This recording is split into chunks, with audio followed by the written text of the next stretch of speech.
Yeah. I have most of my family. Actually, I think all of my family is a coffee fan, and I don't get the appeal. Funny, for me, Uh, it's the other way around. I'm the only one in mind that does the coffee thing. Everyone else is I like, oh think. no, like nope, Oh no, nope, coffee. so with any luck, we'll have a special guest. I Doesn't don't have enough of a know cake. if she's not going to be here, so You know I'll do what? that. Even if, I do know that my schedules are sometimes a little bit weird.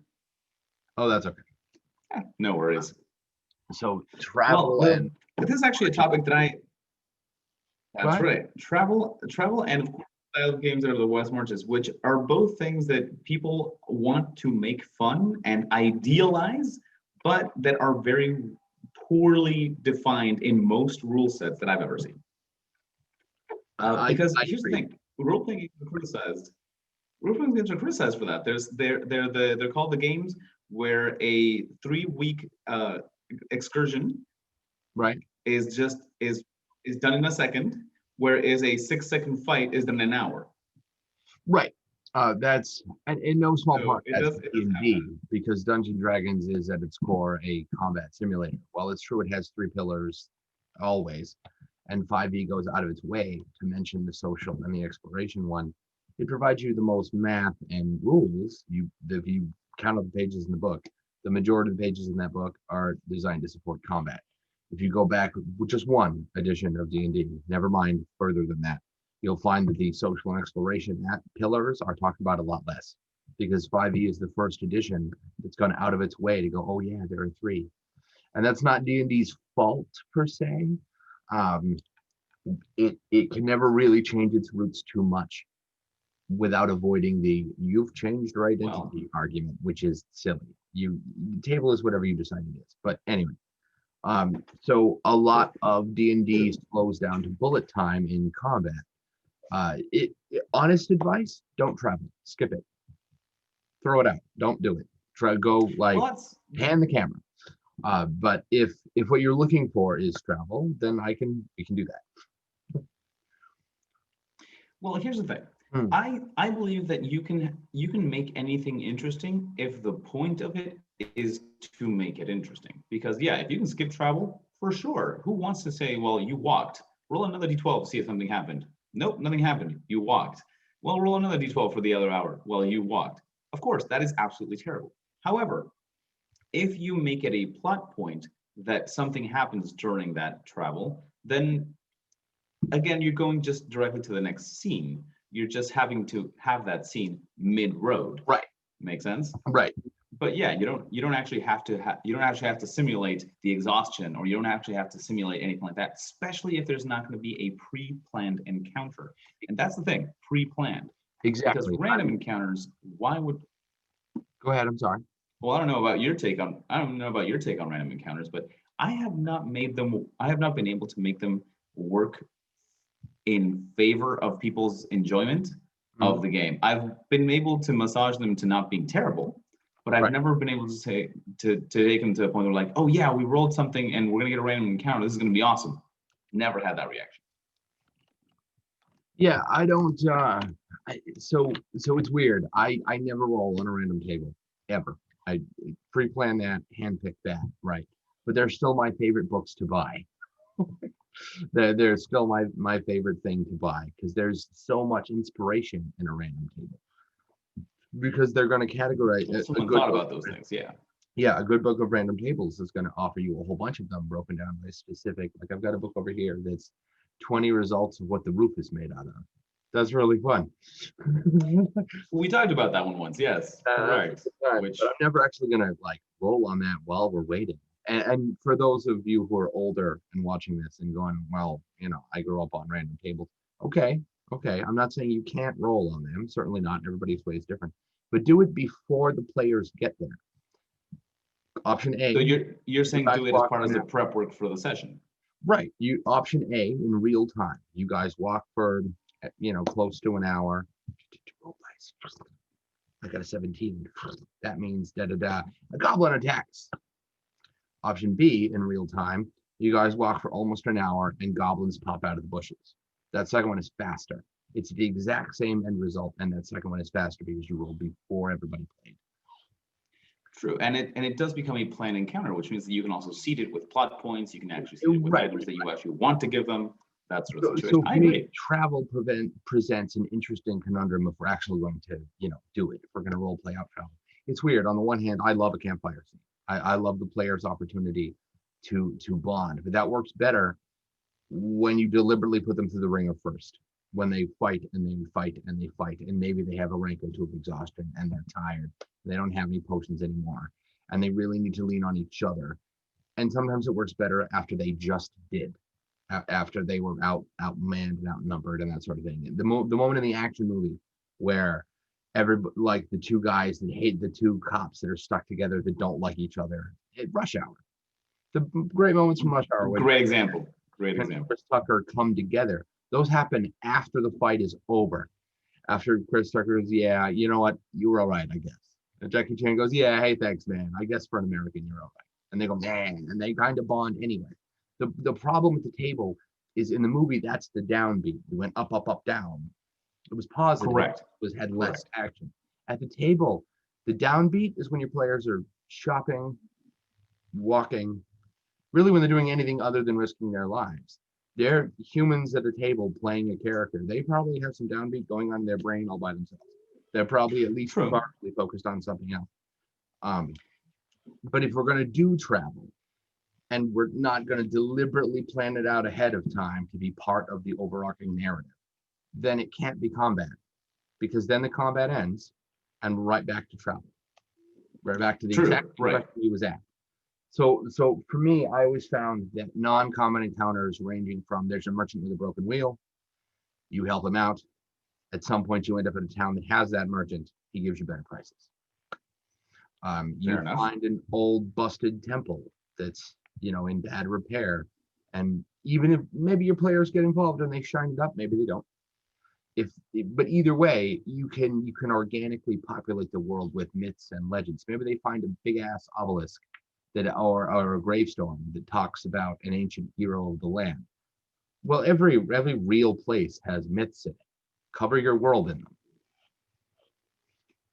And even if that actually brings us to a very good point about covering your world with them.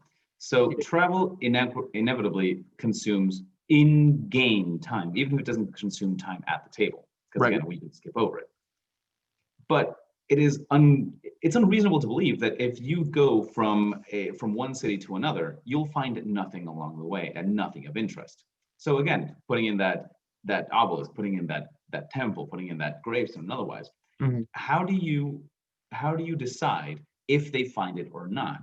Because you're saying that they're the random tables and otherwise, but also you could previously decide that just that's the case, they're going to find them. So is this one of those things that you allow them to roll for? Is this one of those things that you allow them to roll for, knowing that whatever the roll is going to be, they're going to find it, but just you give them that interaction? Or is it something like, well, hey, they rolled for it, they didn't find it, they just missed a plot hook? So this is a one, never ever miss a plot hook ever.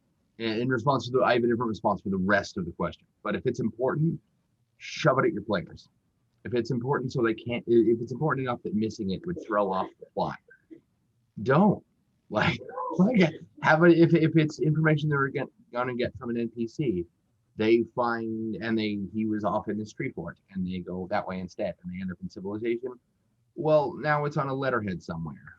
It's attached to that man's skull, which is hanging from an arrow stuck in a post, right? Whatever. Because it's not, in this case, if it's information they need, it's not actually the NPC that matters. It's the information. So find a way that they get it. If it's crucial, that's how come Final Fantasy games have special items called key items that you can't sell and you will get, and you might not know what they do for hours. Because they're going to show and put them in a special part of your inventory. But D&D doesn't do that. It doesn't have a section of the character sheet that says, hey, these are plot items. But you still kind of need that degree of security. Oblivion, earlier Elder Scrolls games did not do that. You could absolutely kill quest NPCs, and they were dead, and the plot line was ruined because they were dead. And that was that does make it a little. And I don't know, but for the rest of the question, I think, hey, how's it going? I think it matters a lot Where was I going with that? Let's see, travel. How do we? So remind me. Sorry, I got all ADD there for a second. Remind me the first lump of it. So the first part was that do you actually let them for those things that are not necessarily a combat encounter, not just a random encounter, but for those tombstones, that obelisk or otherwise, Mhm. you could in real life, let's say, if you were out on a trail, you could miss something like that. You could just be distracted enough that you just didn't see the big obelisk and just walked right by. And, because it's behind a tree and it's partly obscured and it just didn't call out to you. So now my question was, do you have them roll to see if they find it, even though the results of the roll don't matter? You're going to actually give it to them anyway, just to make them kind of part of the travel experience, or do you just kind of narrate right into it? So if it's not a West Marches game, if the players, so I think that depends. Short answer, I think that depends on the group and what you've agreed to play. In a West Marches style design, yeah, have them roll everything. That's kind of the point. As a host, you want nothing in a West Marches game. You give them all the work. They draw the map. They roll the dice. They do all the work. You make them do all the work. Like, do not do it for them. If I mean, maybe you have them roll the dice, but you keep the chart, or maybe they hand them the whole Sure. thing. But I think that's up to player interpretation. Like, I have a group of players right now that I usually do this thing where when they kill a monster, I say, you whooped it. How do you describe it? And one of my players is not game for that. Absolutely not. Because in his brain, the PCs explain what they do. That's it. And since he didn't actually know that he killed the monster until he hit it and then it died, there's a disconnect there. He's not okay with it. So he wants no creative control at all when he's not the host. So with him, I would never ever ask him to roll on the random table. Not a chance, because it would just ruin his immersion. But I know that because I got to know him. In a West, and I imagine he wouldn't have any fun in a West Exactly right. fine, because he's rolling for everything now. They're essentially painting the world as they walk through it with big paintbrushes like this. But if in the case of the do I roll or do I just shove them at the obelisk? I think the more important question is, does it matter if they care about the obelisk? I don't think so. You painted the world a little bit more. It's a richer place. They feel like you gave a shit. So shove them at the obelisk, right? Narratively place them in front of you. You guys walk through the woods and you find an old, what's the word I'm looking for? A flagstone path up to a big obelisk that reaches beyond the tops of the trees and is incredibly old but is in bad repair. There's a plate on the front embossed in steel. You can totally still read it if you want. The if you want is the important part. If they go, yeah, that's cool, who cares? And they keep walking, okay. If they stop and read the obelisk, okay. That's it. So you do Now, narratively thrust it at them. But after that, what I've really done is hand them the ball and they decide what they want to do with it. If they want to kick it off into the forest, great. Like, now, can I assume then that whatever it is that you're seeding there is an optional portion of your narrative? yes. It is not going to be some plot point that they can just walk over. No. If it was a plot point they were going to walk over, I would deliberately have it come up in some way that was difficult for them to avoid. And I don't tend to do that. That sounds like I have a plot, but I'm dragging them down. I don't tend to do that. I tend to throw a bunch of stuff at them all at the beginning. And then eventually they're going to find something that they like. A guy that they go, he's shifty, or wow, that NPC is really fun, or ooh, I wonder what this weird doodad Jay made is. What is this? This must be a key item. It is now. Like, and then All right. I wait for them to tell me what they think is cool, and then I just weave the plot out of that. Fair enough. All right. So then, so basically, especially if when you're doing this in a pre-established adventure, you are okay with leaving the whatever quest they're currently on aside and like, okay, they did hook on to this obelisk thing. We're gonna run with that for a session. Oh yeah. And then somehow, I'm assuming getting them back on whatever it is the original reason for travel was. Not necessarily. If there have been times where I had players go, there must be more to this character. We care so much about finding out that mystery that originally was not there. That that village is under attack by gargoyles. We completely forgot for like 3 weeks. And That village Well, is gone. And that's what I was going to say. Right, That village might have not survived. I could have done the whole gargoyle swooped in and without adventurer aid raised it to the floor. Yeah, sure. But they don't care. So why would I punish them for forgetting? It's not like they went option A, option B. I choose option B. They completely forgot because they were having a good time. Do I want to psychologically punish them for having a good time? If we've agreed to a game with stakes, absolutely. But if we haven't done that, then I don't know, it kind of feels unfair. It hasn't happened yet. It hasn't happened yet, right? And it doesn't really matter. Like it didn't actually happen. Nothing is real until you tell it to your players. So until they encounter an NPC from that village who says, "You sons of bitches, my parents are dead. My village burned to the ground. You sons of bitches, you're no heroes." Until that happens, that village is fine. Until further notice, it's okay. No, Right. Schrodinger's encounter. Right. Exactly. It's Schrodinger's encounter. That's Unless Alex hit the nail on the head. had an agreement where, hey guys, all your decisions matter and they bear weight. Not every decision I make in a day matters, and I'm absolutely a real person. Well, that's true. That is I don't know. absolutely 100% true. So can I assume then that to make this a little bit more flexible, you also, and this kind of comes in hand with the travel thing, you also don't keep track of time, as in both hours and months and days and years Not unless in it the game. not unless it matters. I have little things like I'm a big fan of D4s for timers. You have D4 rounds until your eyes come back online because you spit that stuff in your face. You have D4 rounds until the room blows up. You have D4 rounds until the big orc hurls the small child off a cliff. That sort of thing. Tension is great, and you can get a lot of tension by as soon as your players enter a room and make any sort of interaction in a combat encounter. Roll a D4 and say, "Hey, this bad thing happens in this number of turns." Because if you watch a movie and there's a bomb somewhere, that's less dramatic than there's a bomb, it's 10 feet in front of you through a plexiglass wall and you can see the timer. Well, that second one's a lot more terrifying, particularly if you can hear the tick, tick. I always like the tick. So I'll use a D4 for timing in the moment, because we're talking rounds. That's what, anywhere from 6 to 24 seconds. That's not a lot of time. But out and about every day, oh yeah, only if it matters.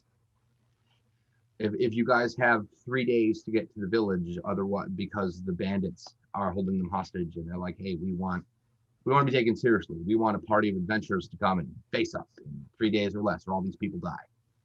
Okay, now time matters and you guys have to decide. And I'll probably do something mean like throw an important quest at you on the way there and make you choose, right? but if we're not doing something like that, yeah, only when it matters. Let's see. Oh, fair enough. I'm sorry about my connection here. It cut off for a moment, but I'm back. Oh no, that's fine. I noticed. Oh, good. Yeah, it'll do that. I apologize. We've been having some issues in this area, so I noticed me and when all we my first signed neighbors up, your disconnected. voice and your visuals were disconnected, but that's okay. Ugh. No, but I didn't hear most of that. And Oh, I'm sorry. You weren't able to see me, but I was perfectly able to I hear see. you, which was weird. I misunderstood. I'm sorry. So That's time absolutely fine. only matters when it matters. So no, that's absolutely fine.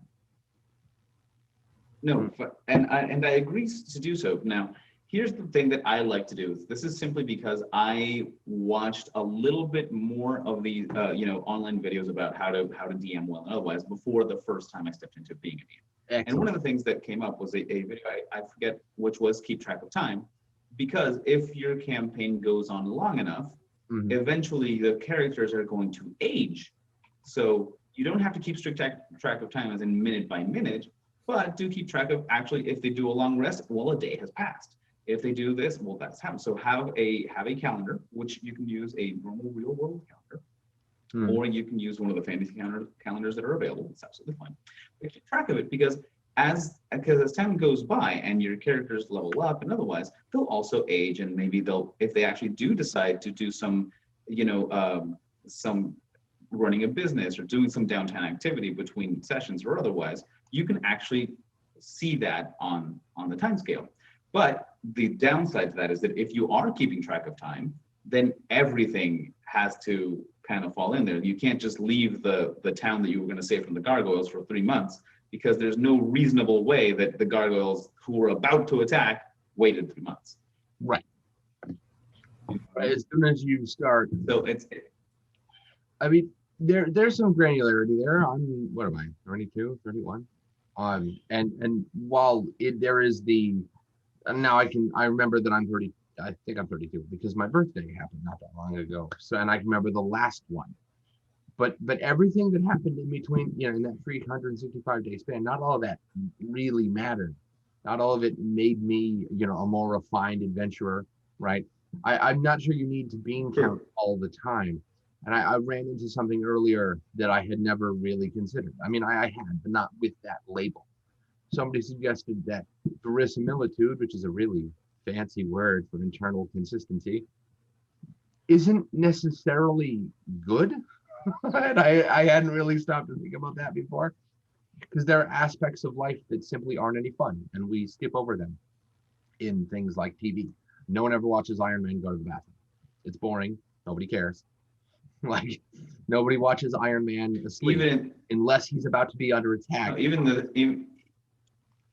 That was one of the criticisms I always had for the show 24. I don't know if you ever watched it. Like 24 hours. These were the real 24 hours, and he never went to the bathroom. I don't know. That's weird. I don't know. Right.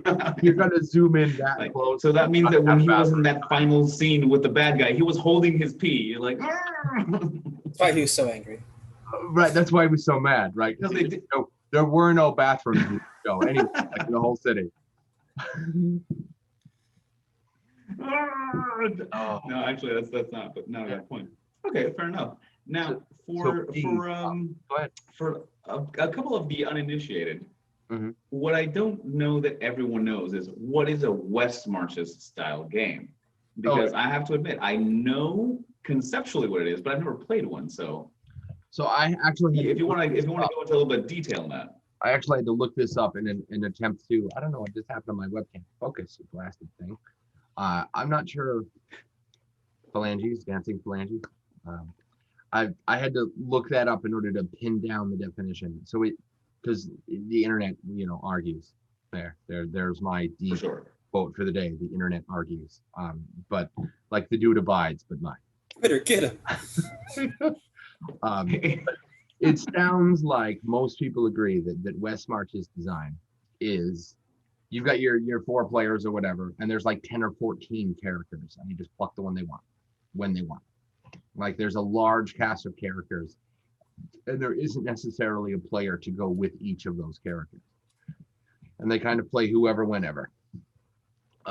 Adventures begin and end in a safe town, not necessarily the same one. And everything else is the frontier. It's lethal, it's dangerous. The idea is that your party has gone to the edge of the known map and is then exploring outside of that. So they can't possibly be overshadowed by other adventurers, but there won't be any, because no one else is out there. They find the edge of the map because people say, hey, look, I ran out of map once, and there was this cool cave, and there was lots of treasure. They tell some tall tale, and the guys at the bar are like, horse shit. And he holds up a gold coin with a mint mark no one's ever seen before. And he's like, not horse shit. And the players go, ooh, and they go wander off to get some of that. But now they're off where there's no map. Who knows what that is? So the idea is that the West Marches design is incredibly lethal and dangerous all the time.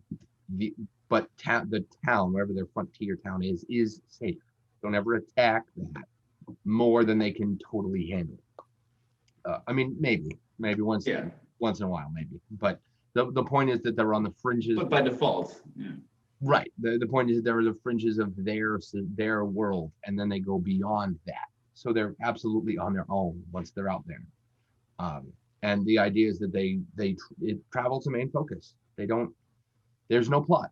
You throw a bunch of threads at your players, and you see what sticks, and they go do that one, and then they come back.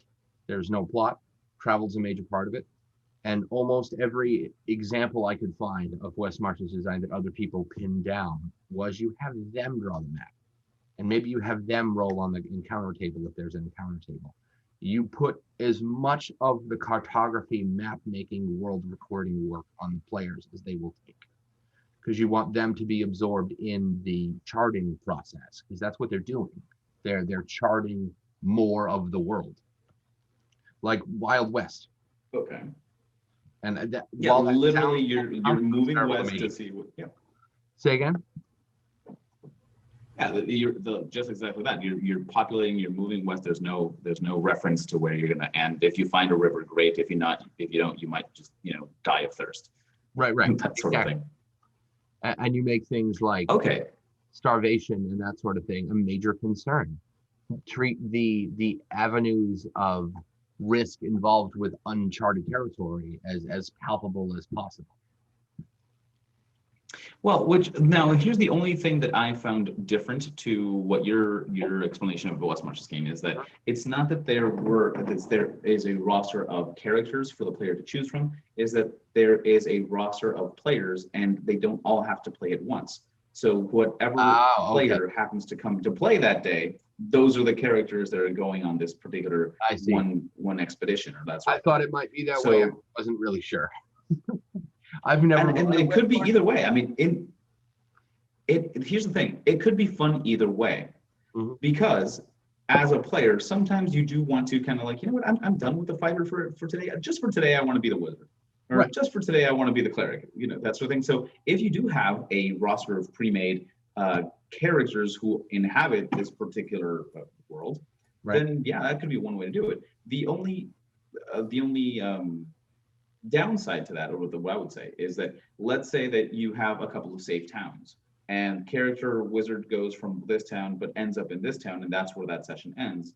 But then some expedition is coming out from the first town and someone wants to play that wizard. Well, that wizard isn't there. Not necessarily. Have you played Grand Theft Auto 5? Believe it or not, this is something that goes against my gamer badge, but I have never played a single Grand Theft Auto of any time. I would love to say, what's wrong with you? But I like Saints Row better. They're going to come out and say it. I like Saints Row better. It's just one of those games that I never made the time to get into. They're also distinctly different titles, so I don't think Saints Row is objectively better. It's just better for me. And anyway, GTA 5 has 3 playable characters, and it's got this really great design choice. So say you're playing as Franklin, the kid from the street, right? His life is kind of terrible. He's up to his eyeballs and menacing friends. I'm going to be generous and use the word friends all the time.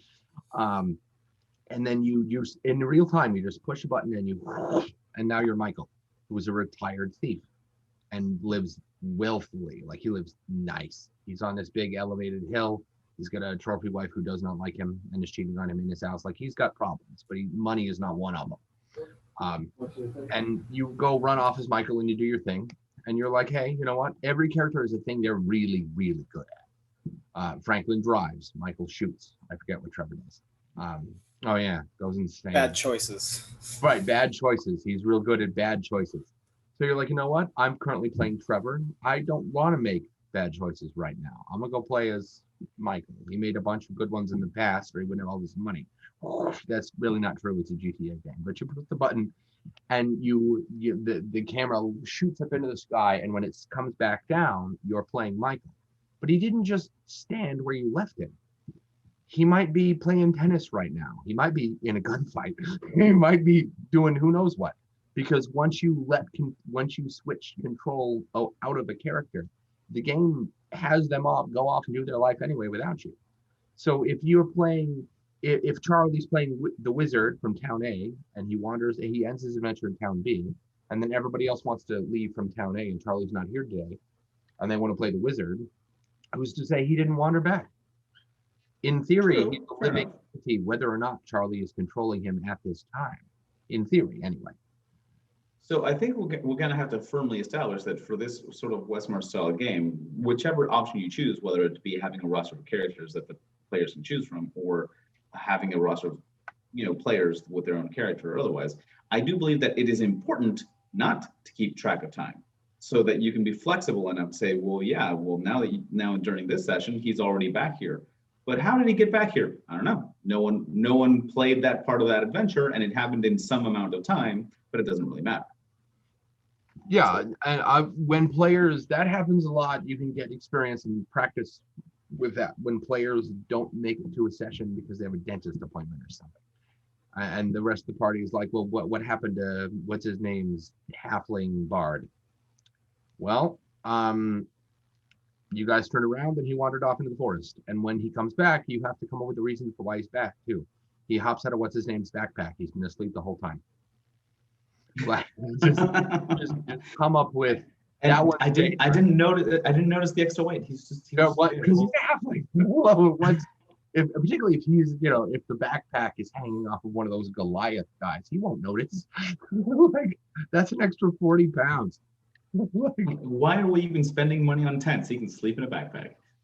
What are we doing? I think it was Z Bashu has a YouTube video where his GM did that, and he went, the host just set a dangerous precedent, and he knew it, because now we've expressed that I can hide in that dude's backpack, and that became part of the battle plan. Like the big giant Goliath guy would march into the base, and no one ever expected the magic slinging halfling to pop out from behind him on his shoulders and go, yeah, and then not. Just Master Blaster. Yeah. Right. And I thought that was really great. I had a player character just decide over time that he had birds singing would just distract the hell out of him.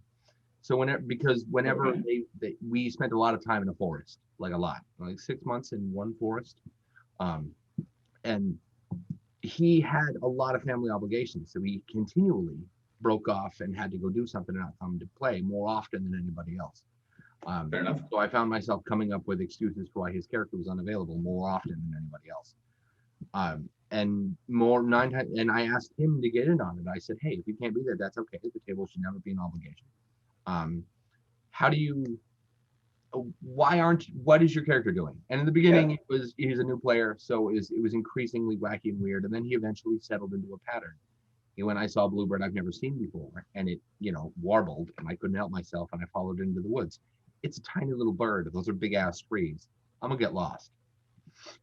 Like, so over time, he Fair enough. had a defined character trait that the other players used.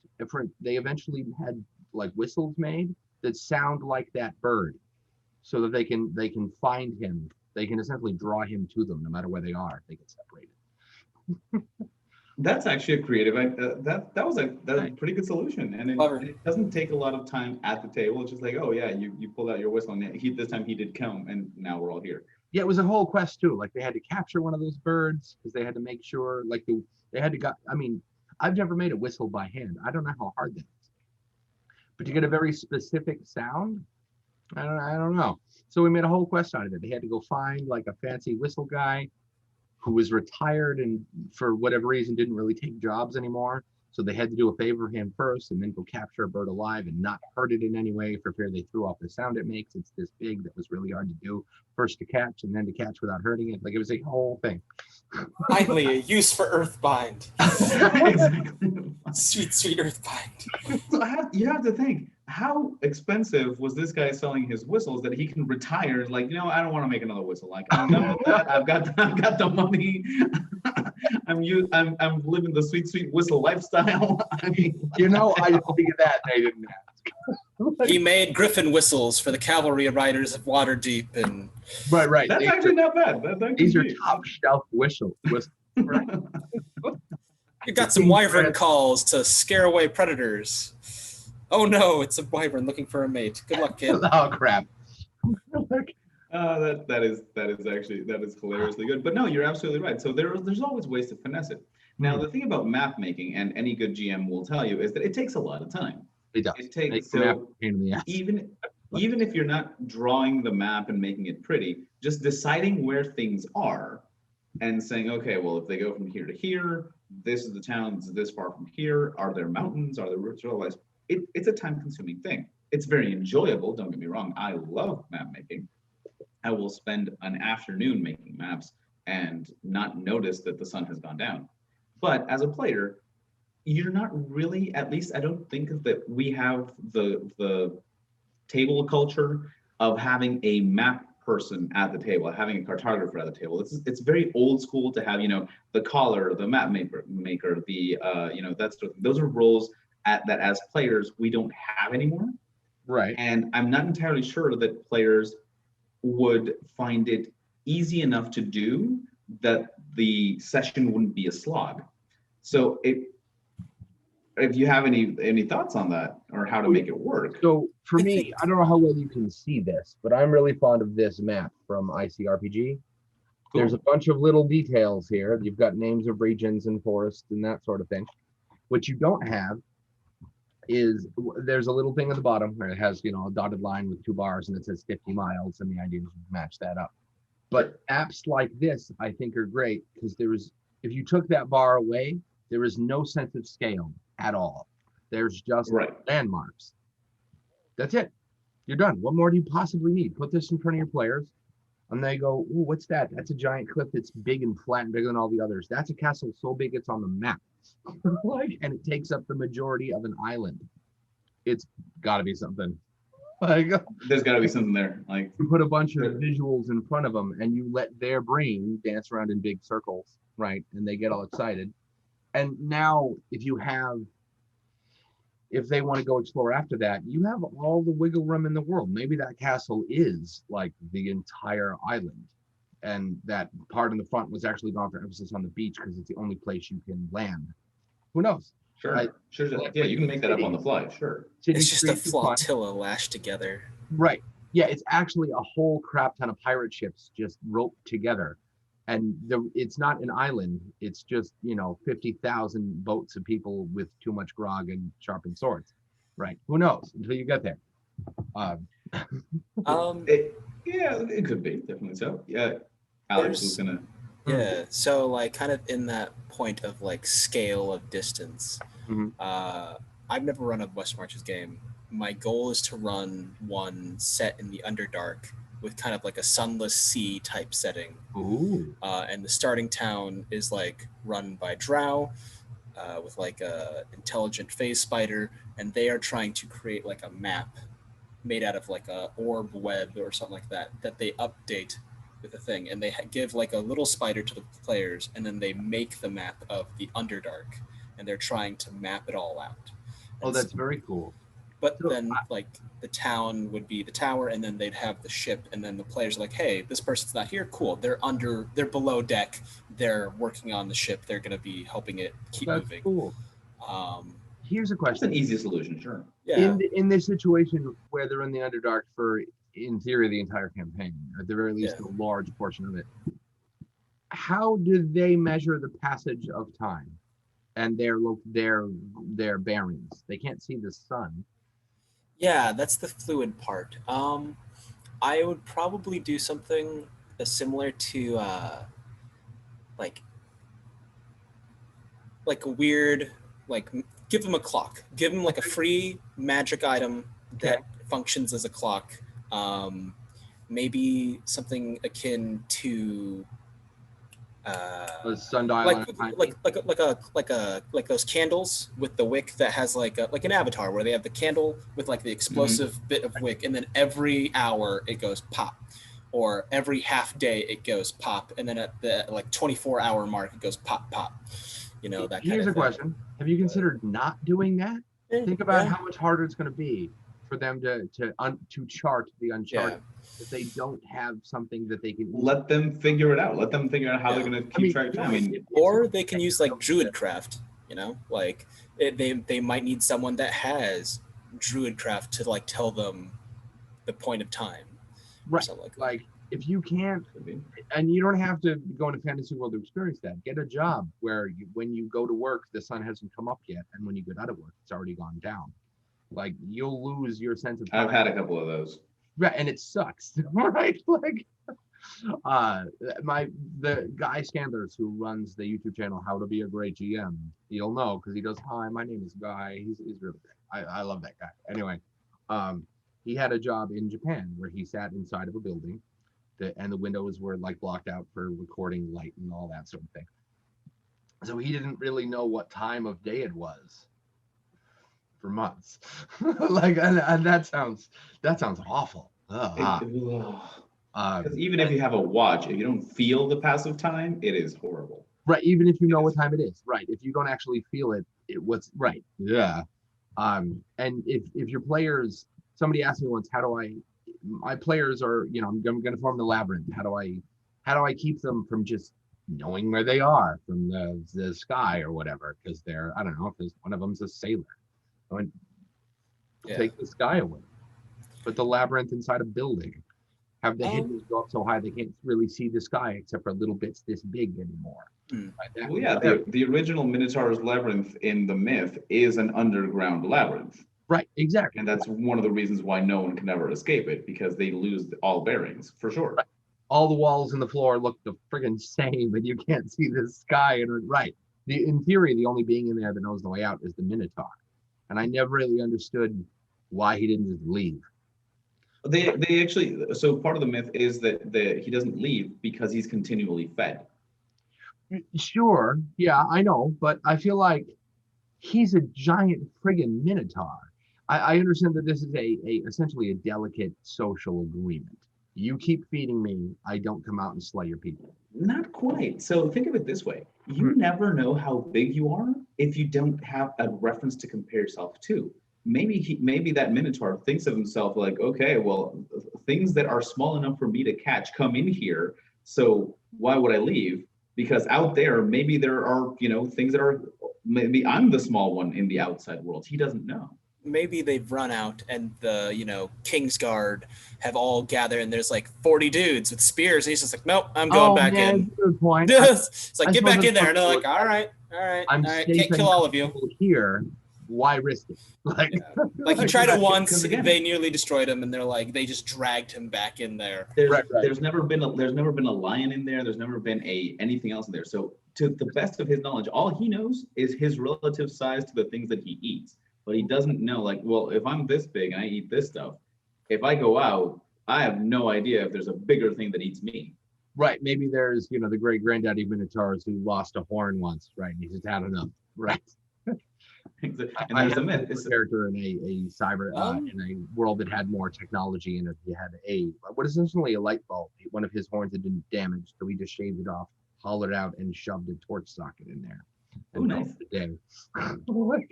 And my players were like, wait a second. So if you have a torch hanging off the top of your head, you have like no stealth because everybody can see that. And I go, look at him. He's 9 feet high and his name is Ajax. He wields a magic axe. He gives no fucks. Correct. Stealth is not his. My professional interests do not include stealth. Exactly right. His resume of death does not include sneaky, stabby, right? Well, that being the case, then, so let's say that you're going back to the West Marches style game. So, how do you determine once they leave the safe town or whatever it is that their starting point is? How do you determine what they find? Because it sounds to me like as a DM, you would have to have a lot of encounters pre-made that are not going to get used, but you have to bring them just in case that's the one they go for. That's how it works. In my experience, anyway, that's how it works. So you come up, the good news is over time, this becomes less true because if your players go east and they find, actually the old phrase is go west, isn't it? If they go west and they find a large cave and they end like, as big as a couple of warehouses stacked on top of each other, they go into the cave and they find ancient scrawls of, I don't know, man worshiping what appears to be a giant golden statue. We're going to tear that right out of the Uncharted game, which you should also play. It's fantastic. You should definitely. I need to get into and that they leave that cave and they go off on their adventure and they go do stuff, whatever. That cave is here now. In theory, forever. I mean, it's been here forever, right? If it's got ancient scrawlings in it, the cave is old. So next time your players come back over here, you don't need to have new plans because you already made the damn cave. So now, over time, that's into the whole world. But in the beginning, yeah. And I mean, if we're talking the edge of the world, at a certain point, you're just going to end up back around, assuming your world is round. It doesn't have to be. It's a fantasy story.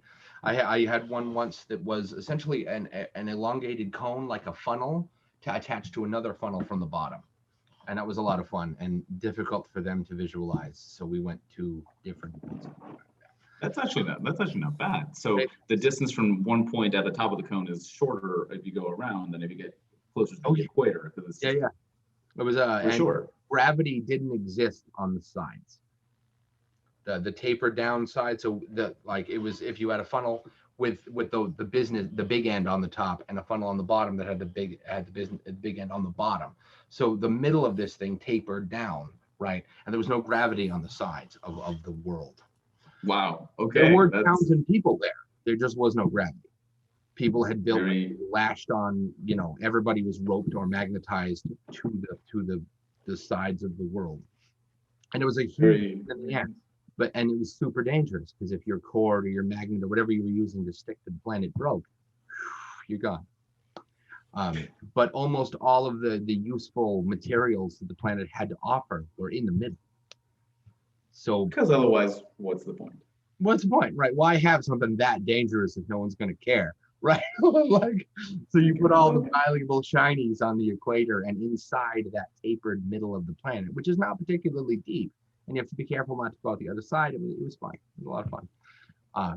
I love it. So basically, I think before we talked about the funnel, Mm-hmm. you were saying that with stocking counters, it's not so hard as time goes on. So like, say you start off with 3 locations, one, the safe town, the next 2 squares immediately in front of it, that gives you time to buy things. And then if you prep 4 random encounters, you only use 1, you can save those other 3 for another time. Right. And then make maybe 2 more that kind of fit the following sequence of the one they did choose. And then you can just kind of shuffle it in. Schrodinger's encounter. It doesn't exist until it exists. In theory, in theory, you have a map of how much west marches, of how much uncharted territory there is total, how many miles, that sort of thing. Your world's got to run out at some point, even if it's just out of player interest. If the world, at a certain point, there'll just be so much to do that they'll never get to it all. Assassin's Creed Odyssey is kind of guilty of this. It's so big that the average player is never going to see everything in it, because if they're an adult, they don't have that kind of time. It's not going to happen. Welcome to your entire childhood and young adulthood, kid. Right. Welcome to, JRPGs, but with lots more blood, right? Because they're enormous. Star Ocean 3 is like a 900-hour game, and it's a PS2 game. That's stupid big.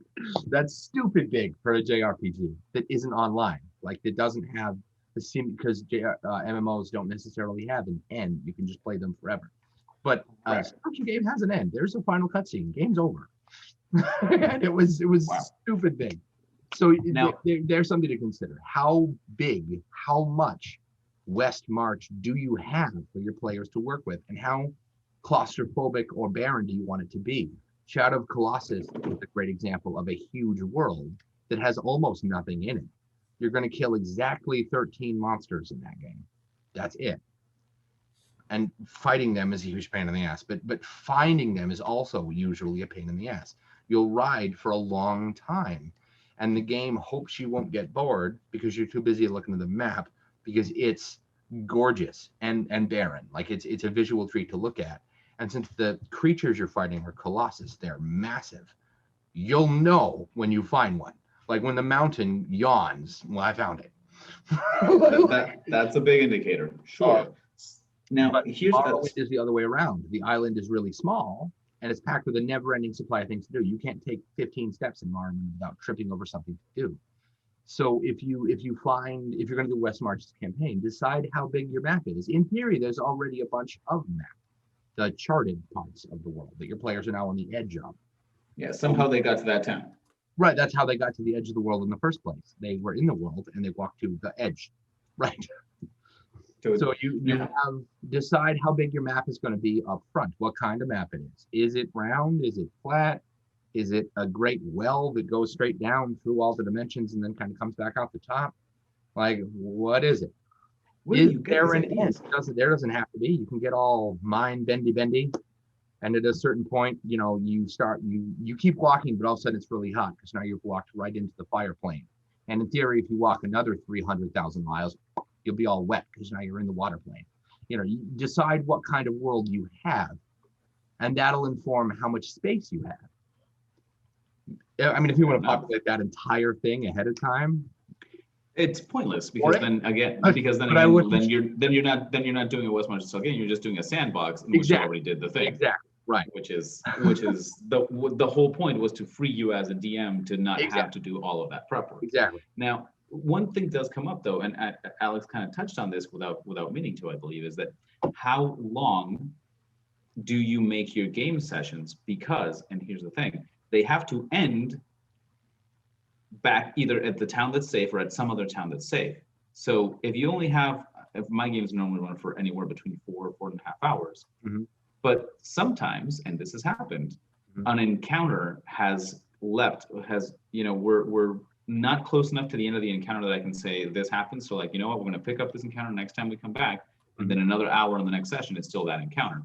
Whereas in a West Marches style game, the whole point is that you have a established roster of players, which means that next game, maybe one of those people isn't there, and maybe actually just one of them is there, and a whole bunch of new people are the ones that are there. So you can't really pick up on that encounter. You have to end your session right, closing the small tail of what that group of people did.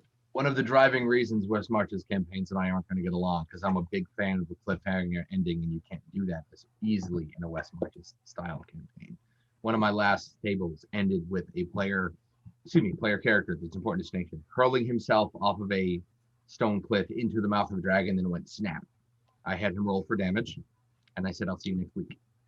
Can't really do that in the West Marches campaign. That's exactly the point. So in my point of view, it becomes a bit episodic. It becomes a bit like watching a TV show, whereas it starts with a hook, then there is some sort of activity. There's the big portion of it, and then you come back. But it always has to have kind of those beats so that you can always get back to now, safe town. There's something you could play with. Safe town.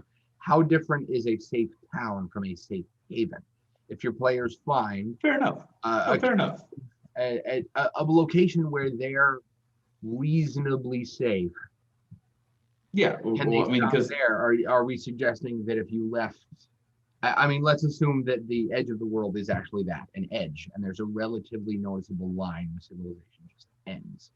So your players, if you've got 4 hours, they can only walk 2 hours away, because then it's 2 hours back. Five Torches Deep has a great mechanic for this that they call roll to return.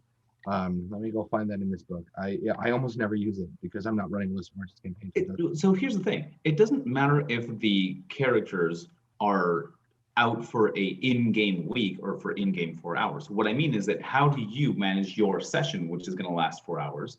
Right. Because travel, we travel 70,000 miles. Okay, well that in-game is like 2 weeks of travel, which we just fade to black and you're done. Right. But what I mean is that you cannot leave them mid-encounter. You have to close the loop on whatever story you're telling for that session. So here we go. Here's the example. A party with 2 surviving PCs must roll to return. They are 4 hours away from base and in the middle of a fight. They call it rolling to return. It's a great mechanic if you're going to use that kind of thing. If there's insufficient time to role play the party's return to a safe camp scene by scene, the GM can have each player roll to return. The roll is a check with each PC rolling with a mod equal to their highest modifier that includes proficiency. You decide as the host if the path to safety is dangerous or arduous, which only changes what happens if they screw up the save. So it's DC, for their system, it's DC 10 +1 per travel turn, which is a mechanic they have that keeps track of time per turn with a max DC value. Anyway, that only works if you're playing Five Torches Deep. But the idea is that they make a check. If they pass, you narrate what happened and they're back at base. You're done. You fled the dragon. You ran with your teleporting device. You managed to take the dragon in a flurry of previously unforeseen initiative and machismo, right? And then you just, if they fail, there's dangerous, they take damage, but they make it back okay. They just take damage first. Or arduous, they lose gear on the way back. They trip and fall and drop something. That's it. You can just narrate your way back. So your players have a vested interest because in that version, that's a D6 damage per level of screw up. So if their DC check was a 10, and they got a 2, that's 8d6. Similarly, that's 8 pieces of gear. So for every point they fail the check by, Oh, wow. Okay. right, that's bad, right? So it's in their best interest to have them plan accordingly. Make that part of the charting experience. If I tend to go for long walks, like to other towns. If I don't bring a bottle of water, I'm gonna beat me up about it, and I know better, and I know better, right? Like, if you're gonna go on an uncharted expedition, bring torches. I mean, your players are probably already doing that. They're probably already feeling, okay, we're out of rope, we're out of torches, we don't have any pitons, we probably shouldn't go in any caves. Hopefully they're doing that. All we have is gardening tools. Why are we doing this? Yeah. Right. Or you've got the other player who's like, all I have is a broken garden mill. Yeah, it'll do. Right. Let's do it. Sure. We'll find something on the way. Right. It'll be Of course. fine. No, fair enough. So that actually solves one of the things that I was always wondering about this level of play is that, well, what happens if you have to end the session, but you haven't ended the story? And that is, well, that roll to return mechanic is actually very, very useful. I'm gonna have to look that up. Thanks. It's also a badass system. They didn't pay me to say that or anything. I'm just a big fan. I've heard really good reviews about it, but I believe it's an add-on, so it's you add that onto a different system. It's not No, a 5 Torches Deep is their take on 5e. It's 5th edition it's 5th edition flesh, excuse me, with OSR bones. It's directly compatible with any 5e book and most old OSR books. If you're generous, cut the 5e things hit points in half. If you're not, leave it. That's it though. They're completely compatible beyond that. I will have to look at that. That is one I've heard a lot of good reviews about. That it does have a couple of good tools. For that on What was the title of it? 5 Torches Deep. It looks like this. It's also not particularly big. It's like, I don't know. Excellent. No. 48 And here's pages. the thing. And as a guy Everyone- who's formatting, Mhm. they win big points with me. Formatting is these books formatting is so damn good. Excellent. Anyway, Editing is key. Review. So yeah, travel. I'm a big fan of travel encounters that aren't combat. Not all the time, anyway. Because when the combat ends, if the reason the combat happened was you asked the question, well, how do I make travel interesting? As soon as the combat's over, you're gonna ask yourself the same question again. Yeah, well, the rest of the way is still what you're going to do. You can't fight a goblin every step of the way. I mean, you can. Well, I mean, probably enough of them, right? you can. You could. Unless you're traveling through a goblin warren, you're not step goblin, step goblin, step. It's just turtles all the way down. I was a big fan of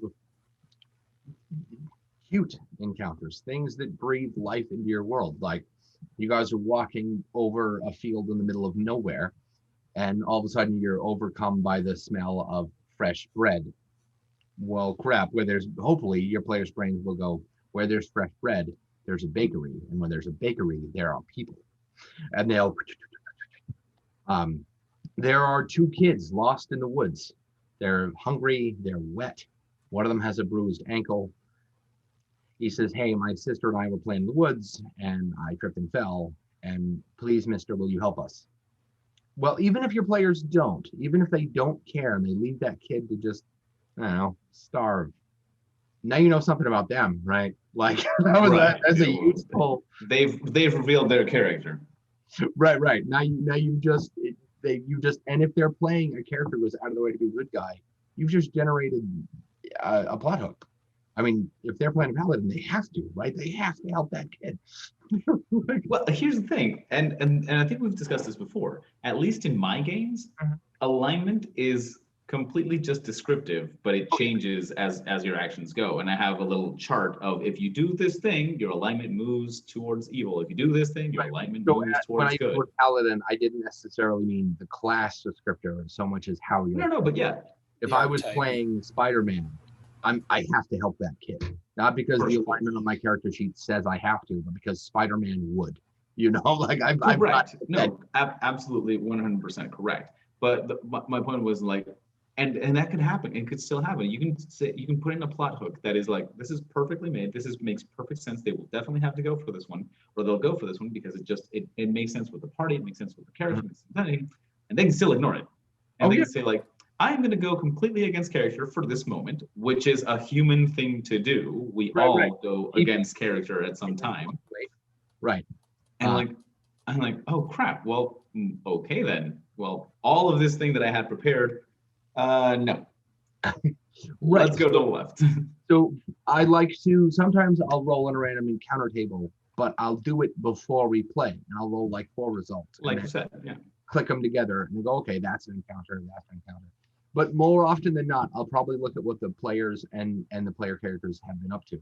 So one of my players, let's call him Jonas, has a big, he wouldn't shut up about, and I say that like he was talking to me, or if he wasn't. He just, every chance he got, he was like, you know what sounds fun?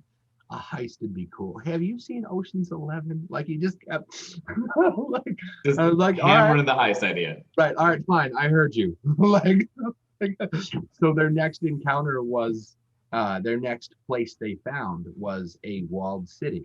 They didn't look particularly big. Like they could see the edge of the wall on either side. The walls only go up like 8 feet.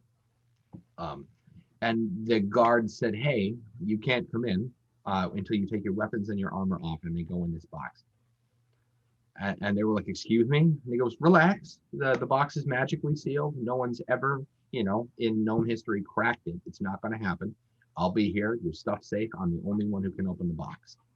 But I cannot let you in the city unless you lose it all. And they were like, but they did it. And they're up to their eyeballs in a city full of strife and chaos right now. That is apparently much bigger on the inside than it is on the outside, which helped them. It's a city of holding. Okay. Like the city of Holding, right? We're talking like millions of inhabitants. It's massive, and they are unarmed and unarmored and caught in the middle of a gang war because they don't know how to get to the city without arms and armaments. But apparently, some people do. That's the black market. But they also can't use magic because there are big, glowing like police siren sticks that make noise, and the magic police actually fly in to punish those who use magic in the city without being certified first. And you're not certified because you don't have the lapel pin that says you are, that keeps that stick from going off when you cast your magic. Okay. I am going to have to start taking notes about your wondrous locations. Those sound very interesting. Thank you. They're currently being microtransaction. So the city is stupid big. Like they could play for another year in the city. And getting each district is like 8 days of walking. Or you can take the Purple Worm train that's underneath the city from one district to another in 3 seconds for a silver piece. That's not an exorbitant amount. The silver piece for travel is not. It's not. That's how microtransactions work so well. Yeah, okay. You could put in 40 hours with the game, or you can give us $2. Like, so they take the Purple Worm a lot. For sure, yeah. I'm assuming that's their main form of travel at this point. At least it would be mine. That entire event happened because Jonas said, "Man, I want a heist," and the king's giant castle happens to be on top of a giant pillar in the middle of that city. Because what else would it be? I have no idea how they're going to get up there. Isn't there a worm that? No, I'm just kidding. No. I didn't think of that. Yeah, a specially outfitted worm that goes up, not across. Right. Exactly right. I mean, if it's a giant worm, it can stand. Right. Why not? Way. All right, guys. Before we continue too far on this one, I just want to kind of recap the points that have been made for anyone who wants to kind of make a pause and say, hey, this is what we've learned. For starters, travel in and of itself is not entertaining. Travel is the thing that you have to do to make sure that the plot makes sense, but you don't have to make your players go through it. And if you are going to do travel, it's not the description of the step-by-step, it's the description of what it is that they encounter that you have to prepare. Now, do you seed your plot hooks in there? You can if you want to. You absolutely can. You don't have to. You can just say, okay, it takes you a week to go from this town to this town. Now that you've arrived, what do you do with that town? That's absolutely okay. But you can say, hey, on the way, you found this obelisk, or this child who needed help, or this purple worm who charges for travel, or any other sort of thing. Sorry, what? He has an attendant. He has like the lady who controls the worm, like the Of like course, the Rain Man. of course, he's a purple worm. Why wouldn't he have an attendant? Like Yeah, he right, doesn't right. do his The worm transactions doesn't charge himself. you money. No, no, no. The worm's important. Like he's got people. You talk to the people. Right. They go, hey, silver piece. Right. And at one point they were like, we're on special business from the Mages Guild. And they weren't like full of crap or anything. They had a writ and everything. And she was like, look, take it up with like, that's Mages Guild business. I'm a travel guild member. Take it up with them and tell them, pay the silver piece. By the way, I can take you there directly with the worm for another silver piece. Like That is absolutely. They are literally being microtransactions through the city, which and they know it's it a too. fantastic drain. That is a fantastic drain on their resources. Hey, thanks. And in the world of West Marches and in general travel, unless it's important to the plot, time doesn't really matter. You can gloss over the passage of time because the whole point is exactly that. During travel, you are glossing over the weeks or the days or the whatever hours it takes to get from one place to another. They do this in giant fantasy epics. If you watch like the Lord of the Rings movies, occasionally their wander is interrupted by combat or a social encounter or something like that. But I mean, they do that thing where everybody's hoofing it up the mountain and the camera goes, and you can see the mountains and everything, which is Correct. cinema's way of saying they're going to walk a lot. And then Correct. we do the next bit because you're right, the travel itself doesn't matter, just what happens in the travel. And when like if you're playing a game with intense internal consistency or even real life realism, then if it's really cold, if like in the desert, it's cold as hell when the sun goes down. Oh yeah. No insulation for the sun to have stayed in during the day. So I can attest that's true. Like that, now time matters because it matters what time of day it is. But even then, it really boils down to, are you boiling or are you freezing? Both of which are bad, but does it really matter if it's midnight or 1 a.m? I don't know. How much do you care? Unless it's plot relevant, yes, absolutely. Time goes out the window. Absolutely, it's not something that's worth taking care of. And we've decided that there's two different variations on the West Marches, equally valid. One, a stable roster of characters that the players can choose from every time they can play, and the other one, a roster of players who have their own characters, and simply whoever shows up is the one that's playing. So the party makeup is either decided by what players are coming in, which means that they come in with their character, which that is the party makeup, or doesn't matter who the players are, they can choose their party makeup because the characters are all available. So there's two ways of going about that. I think they're both interesting. I think they're both valid in the sense that you can make them fun. Because that's the only validation that you have in a game. Was it worth my time playing? And definitely it's a way to go about it. And lastly, if you want to be a kind of world builder, then West Marches is probably not for you. You're gonna make up your world, you're gonna populate it, you're gonna put everything on the map, and then wherever they go, you'll just tell them what they find. Whereas if you don't want to do that, you want to put the burden on your players simply because one, it'll free you, and two, it will get them more involved, then just give them a general description of the territory, which is not the same, and let them wander and then just table roll and what they find and just start plotting that as they go by, which is a bit more about the idea of the West Marches style game.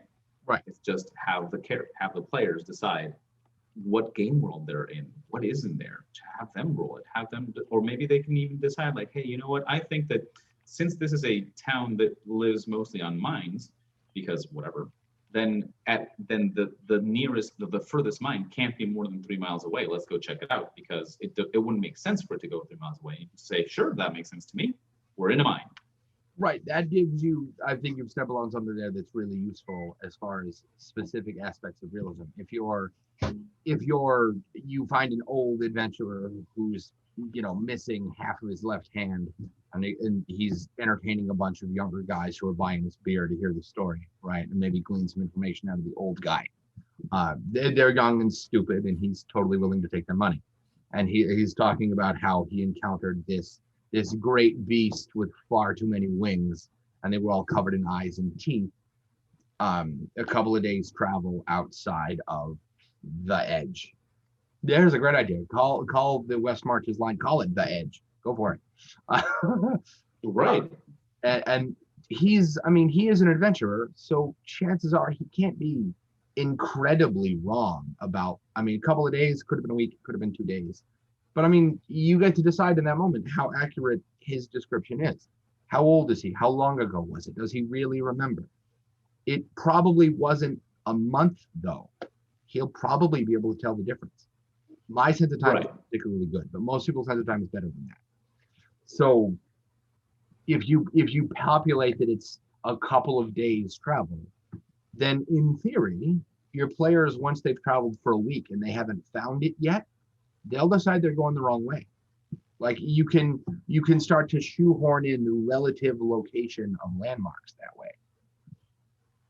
Well, one, you can shoehorn in, and two, you can assign it randomly and say, well, that's exactly where it was, and now that's on the Right, map. exactly, right. It could be, and he could have been wrong. He could have been really tired and half delirious, and it's actually like a quarter mile outside of the edge.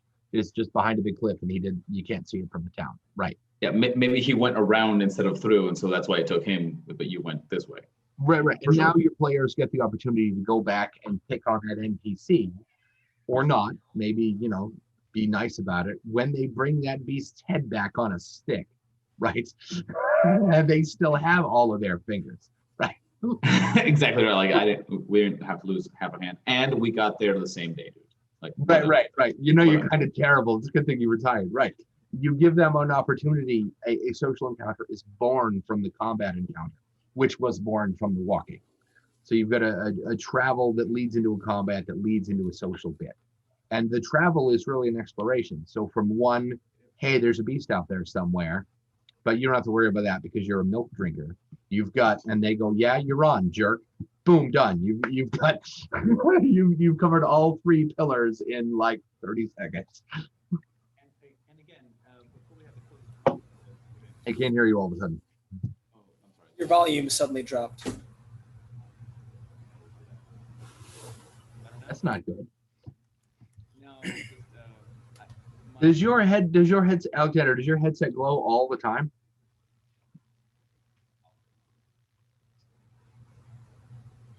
I'm assuming you're asking Alex. who's behind this. Oh, I can a tiny, barely sort of hear you. Like you're very far away. Okay, let me see if I can. Hmm. It's just gonna change the. Alex, can you hear me? Yeah, I can hear you just fine. Okay. While he's working on those technical difficulties, I had a couple questions about like hexes. Sure. Yeah. So I'm trying to think of like for my setting, which is going to be mostly like boat travel with like interspersed islands. Mhm. The one that's underground? Yeah, I was wondering how to basically set up lowercase hexes within the capital letter hexes. Like, because I imagine there's large stretches of area and then there's like large sea tiles, but within that there's probably, the smaller tiles where there's smaller encounter type things available. Right. I'm not entirely sure how to space it because hexing is just a tool of scale. Right. But like because I haven't personally run it, I don't know what a good sense of scale is. Is a week's travel good for a smaller hex? That's entirely up to you. Yeah. So hexes are a tool to point out scale, like you said, but it's the same thing as drawing a land map of a world you made up, right? And you're like, okay, so I'm going to draw an inch on the side of it and then right into the bottom, like that map I showed you earlier that had the inch and then I think it's at 500 miles. You could erase that and write 5 miles, or erase it again and go 2 days travel, get a little bit more vague about it. So the hex is the same thing. So you get to decide how much space is in a given hex, and therefore what's in it. You shouldn't, which is to say, you shouldn't let the hex doesn't have an inherent objective value. That's entirely up to you. How claustrophobic or empty you want your world to be is entirely up to you, and how bored your players are going to get. Like what are they looking for? If they travel for 3 days and find nothing, and you play out those 3 days, I don't know. Depends on them. Somebody much smarter than me told me once that people don't actually like exploring, they like discovering. Because if you go down 50 empty hallways and find nothing, you'll stop going down empty hallways. Right. And I thought that was a really great idea. Yeah, that makes sense. Okay. Generally speaking, I wouldn't have them all be the same. One of my favorite stories is a Conan story where he sails to the edge of the world and then beyond. And then they see nothing for weeks. And then they find an island. And then all the adventures on the island. But that weeks of nothing is super weird and throws both the crew and the reader into a sense of, well, this is different. But only because previously they assessed that everything is claustrophobic. Like everything is within a couple of days ride from everything else for the most part in the world of Conan. So your sense of scale is a tool to instruct your players' psychological levels of fear and anticipation. Yeah. If I want to condense that stretch of time, instead of doing it day by day, I can do it week by week. You could, right. Yeah, and exactly. You could say, Montage it out. you could look at the hex and go, okay, I was looking at these as each one of these is 50 knots, 50 miles or whatever. But instead, you could say, this is 3 days travel by normal ship. Well, what's a normal ship? Well, now you have to decide how fast your average caravel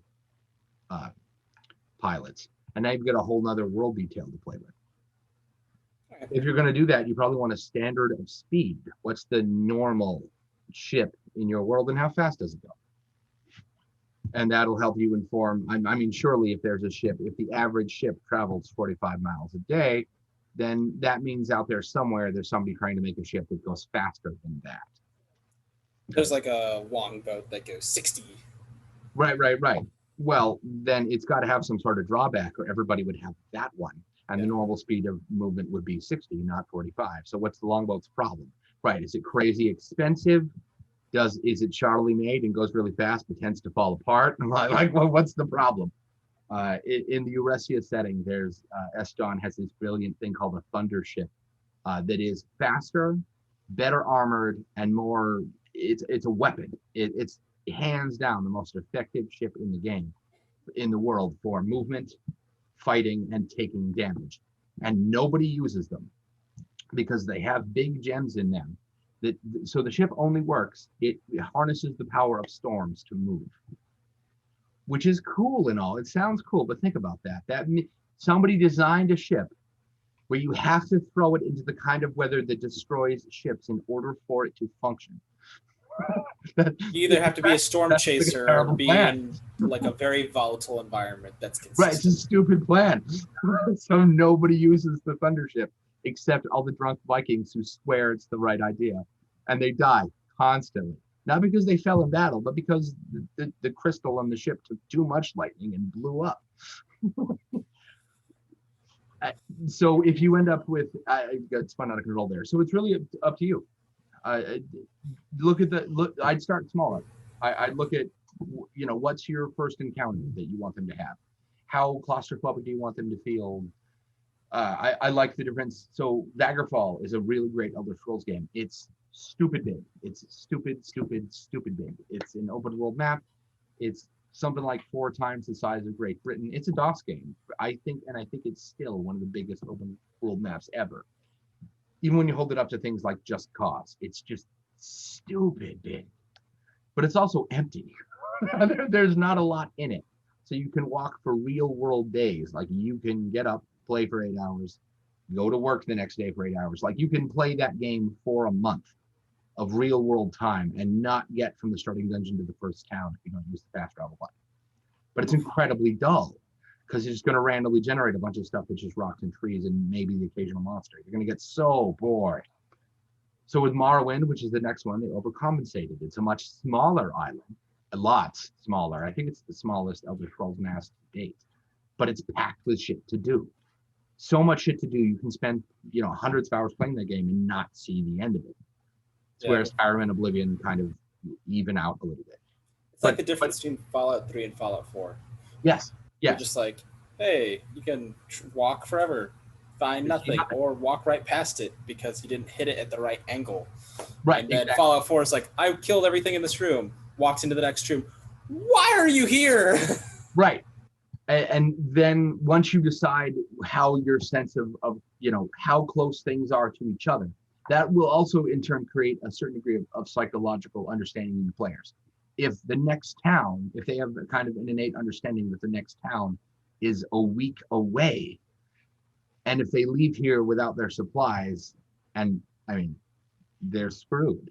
Like, and whatever you roll with, use it like a pattern to help them feel informed for the choices they make.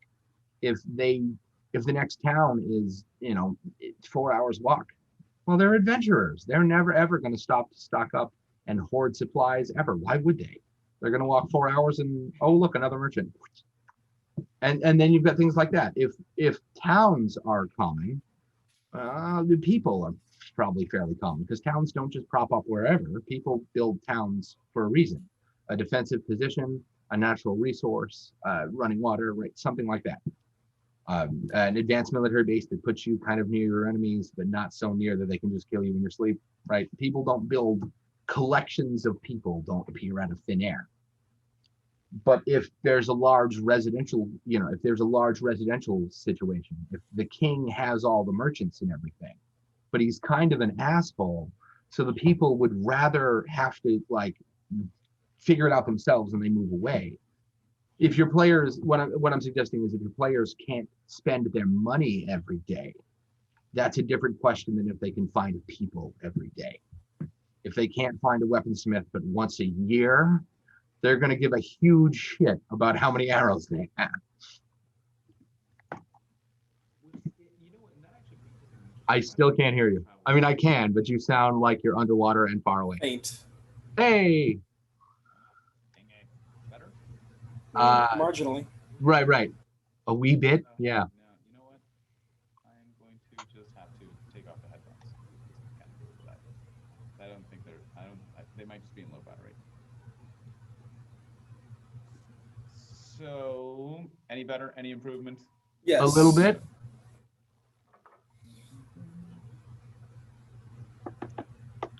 How are we doing now? Oh, that's a little better, yeah. You're intelligible. I mean, you are intelligible. There we go. All right, fair enough. So I'm gonna have to use the microphone on the camera, which is notoriously dull, which is why I use the headphones. But either way, I see. well, you do bring up something important, which is resource management for travel. So everything from rations. Do you have someone who knows the spell Goodberry or anything like that? How do you handle poor decisions for travel and consequences for them? I think that there's two questions there. There's resource management. Does it matter? Well, it depends on what kind of game you're running. If you're running West March's game, probably, because in action movies, their guns fire way too many bullets and they never seem to run out. But it's an action movie, so we don't care. At least some people don't. The 80s doesn't care, like at all. But if it's a horror game, like if it's a horror movie like Predator, well, now it matters, because what's his name's going to run out of bullets. What is it, Halloween, where Jamie Lee Curtis fights the axe murderer or whatever his name is? If she finds a gun, that we absolutely are going to count the bullets, and she's probably going to run out at exactly 6 or 5 rounds, and she's going to miss with the first 4 of them, or worse, she's going to hit him with all 6 and he's not going to care. That's now it matters. Exactly right. Right. He's just going to put 6 rounds in his nose and he didn't even care. He just kept walking. Well, crap. Right. So now we don't care. Not only is the gun empty, but we also don't really care that the gun's empty. It didn't work. Right. But it creates fear anyway. So if you want your players to feel uncomfortable or afraid, if you want them to feel like the prey, which is where horror comes from, the unknown, absolutely have them being counted. That matters. It'll go a long way.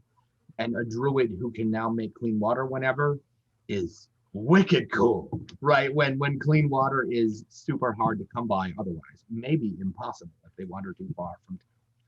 That's like there's a town there, because it's the last natural spring for who knows how many hundreds of miles.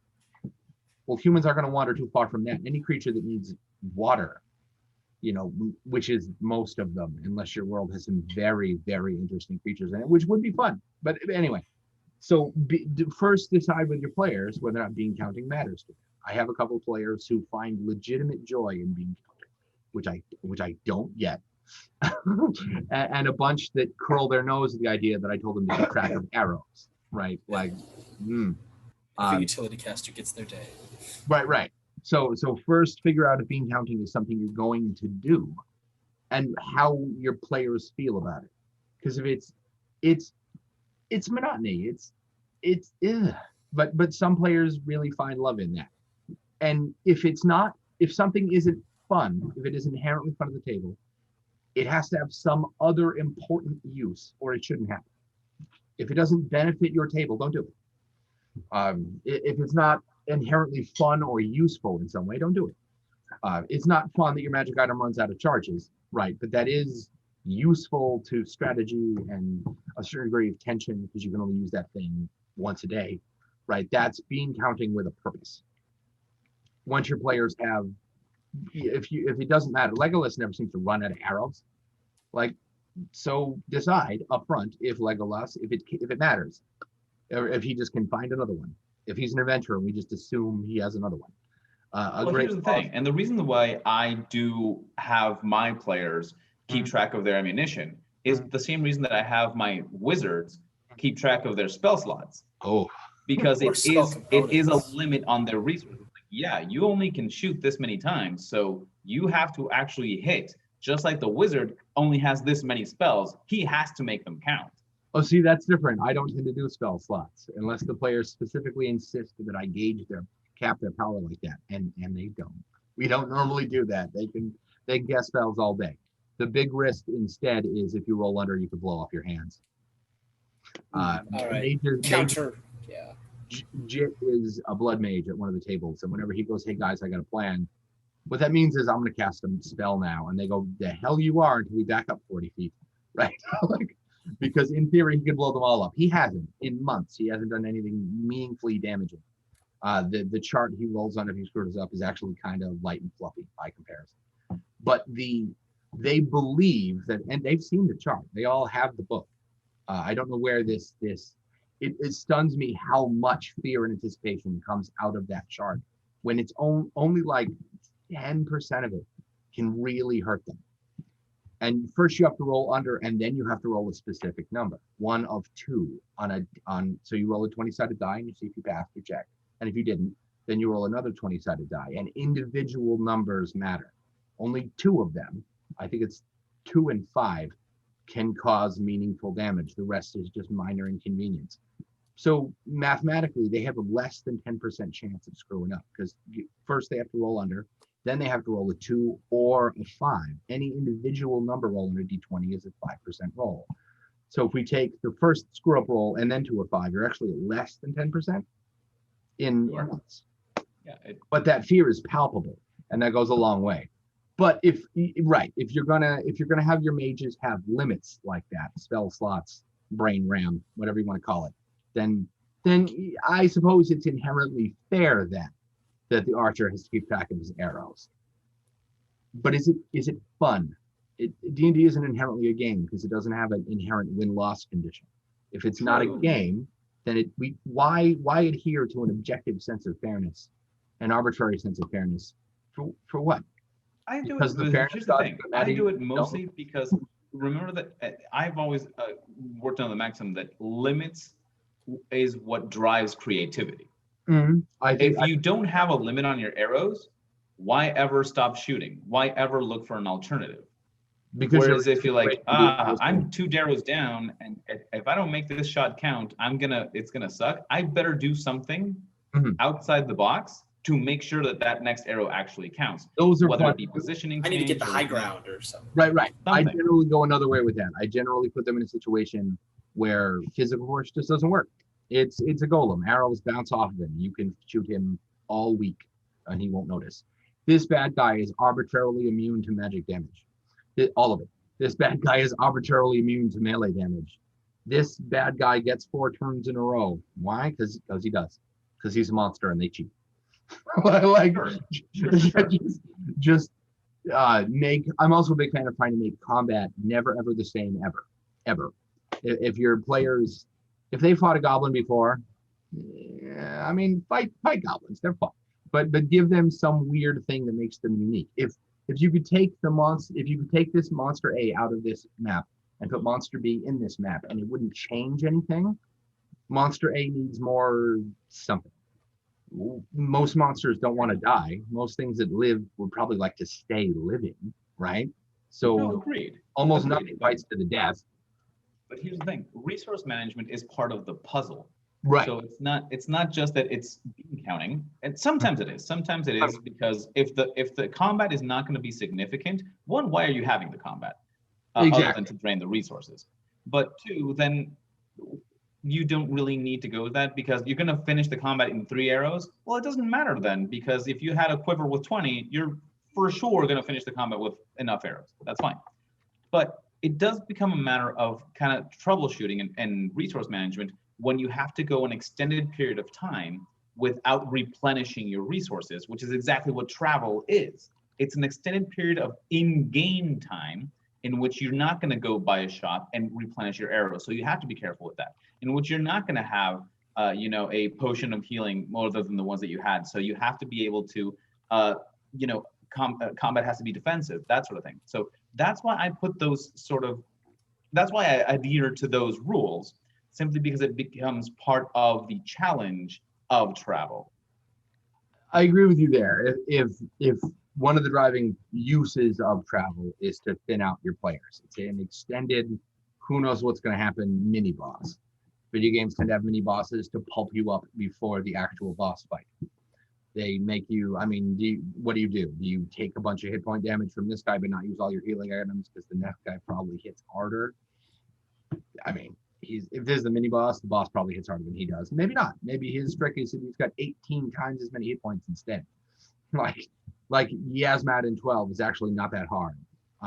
In far as damage dealing, it's not that hard. The problem is the Yasmat has so many hit points. That's like a 45-minute real-time fight. That's boring as hell. It's terrible.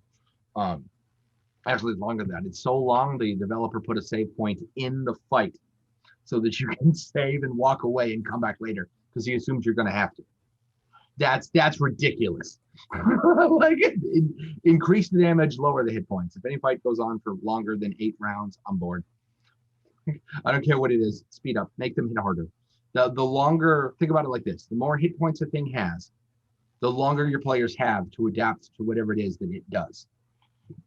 Well, the solution that I found, go ahead. Well, I've actually found a different solution to that. Oh yeah? Is that if my players find a pattern that the bad guy can't get out of, mm-hmm. and it's just a matter of just roll the dice and they have him trapped in some sort of attack pattern or in some sort of thing or otherwise, I'm like, okay, there's no way for him to escape. So just tell me how it is that you negotiate this win. And then we just cut off the combat right then and there. Yeah, you can role play out the entire fight. If your party, and sometimes you don't even need the condition of the pattern. If your players, if you got 4 level 18 armed to the teeth, well-oiled fighting machine party members, and they encounter a lone goblin scout, well, that fight goes how they say it goes. Exactly, right. You just role play it out. And there's something to be said for the pattern.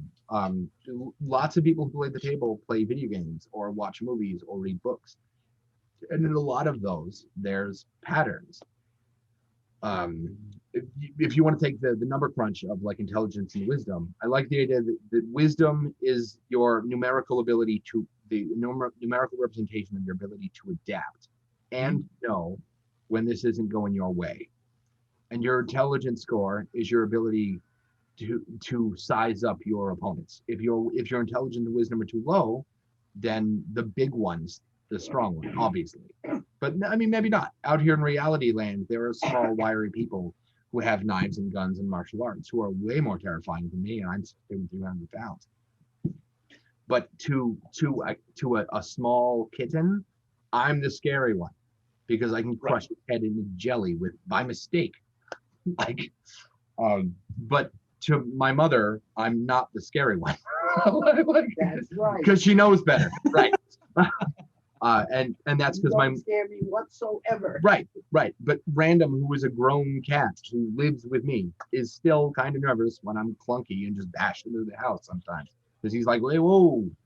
Come on there, man. So I think if you look at your monsters and their intelligence and wisdom score, feel free to make that up, by the way. Stat blocks are silly. Then you can use those to determine how they fight, and more importantly, how they adapt. Is a Tarrasque smart enough to adapt? I would argue that in the case of the Tarrasque, one, the answer is no, and two, it doesn't have to. It's never had to. Look at the size of that thing and its natural stat block. At no point is there a suggestion that the Tarrasque has had to adapt for any reason, because adaptation comes when something kicks your butt. When something is wrong, you lose in combat, your natural food supply is diminished, something that affects your life in a meaningfully negative way. The Tarrasque has none of that. It's simply never had to adapt. That thing's dumb as nails, and that's fine. Like, that's it. And more to my point, if you have a band of 5 18-level characters who have found a way to make the Tarrasque do exactly what they wanted to do until they can whittle it down, then there's no point in slogging through the hit points. It's just there is if they want that win. Like, I would ask them if they want to just role play it out. I mean, or if they want to roll dice. If they want to roll dice, entertain them. Let them. I mean, they could always roll that series of 5 ones in a row. I mean, right, but that's why you ask them. You hand them the ball, and now if the ball pops and they take damage because there was something in the ball, and when it pops, it gets on their face. It's their fault, not yours. Side effect of fair enough. So I'm a big fan. I'm a big fan of saying, if somebody asks an impossible question, which almost never happens at the table, but if it is impossible, then I just tell them that. I go, hey, you can't jump into the sun. You can't do it. You're a halfling. You've got 2-foot legs. You've got little stubby legs. You can't. Like, you don't have magic boots. Like, it's an unreasonable request. And I kind of look at them when we move on. So if you're assuming your host will tell you just no if something's impossible, and that that a 1 will make things worse, right? You can only roll a 1 if you roll. The first half of rolling a 1 is rolling dice. So if this suggests, those two things together suggest that you're at a resting success. You can't screw up until you roll dice. So then the best plan is not to come up with a way to mathematically throw the die roll in your favor. The best plan is to come up with a plan that removes dice from play. Come up with a plan and you're like, okay, that makes just like role playing out the goblin thing. In theory, with enough preparation and give a shit, your players can turn any situation into the 4 of them breathing down a goblin who's peed himself's neck. And then let them have their fun if they want. If they want to shit kick that goblin around, I mean, that says a lot about them, but that's their call. Hand them the ball. And if you've handed them a freebie and they roll the dice anyway, I mean, that's on them. It's absolutely, but you're absolutely right. So I never consciously said you have the choice. I just told them like, hey guys, you got him trapped. So tell me how it ends. And no one's ever said, no, I want to roll the dice. And I've had that happen. No one's ever also rebelled against my tell me how it ends. Right. So I've had that happen too. I guess it's just like the whole blood donor thing. Like, please opt out if you want to. No, I'm already opted into we're fine. Like, I'm here already, right? Yeah, no, I like it. All right, guys, I am gonna have to call this one to a close because we are going a little bit closing on the 2-hour mark there. That's okay. That's good. And believe it or not, and again, we go through this all day, every day. Yeah. And this could go into so many side paths, just like traveling. When you travel, you could just get sidetracked and not go to the main objective, which is something that we've learned here. Very much so, just like this conversation, it could go anywhere. But I do thank you both guys. Alexander, thank you for jobbing in. It's always great to have more people. Because believe it or not, sometimes it becomes a bit self-indulgent if it's just us going into the things that we find interesting. What do you mean, believe it or not? Everybody believes that. All right. Take care, folks.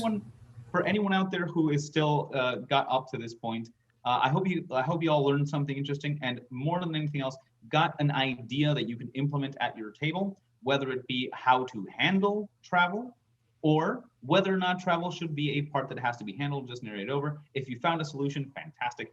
On the other hand, as far as West Marches style games go, it is as hands-on or hands-off as you want it to be. So just like anything at your table, decide what you have fun with and decide what your players have fun with, and then let them make the map or you make the map. Let them roll on the tables or you roll on the tables. But in the end, make sure it's something that you enjoy and that options are there. There is never a wrong way to play D&D or any other game. So whether it's you're importing part of the rules, like the ones that we got from Five Torches Deep, or that you're just homebrewing the situation, make sure that you have fun with it, because no one's ever going to come down. There's no actual magic police that are going to say, hey, you don't have the lapel to play this way.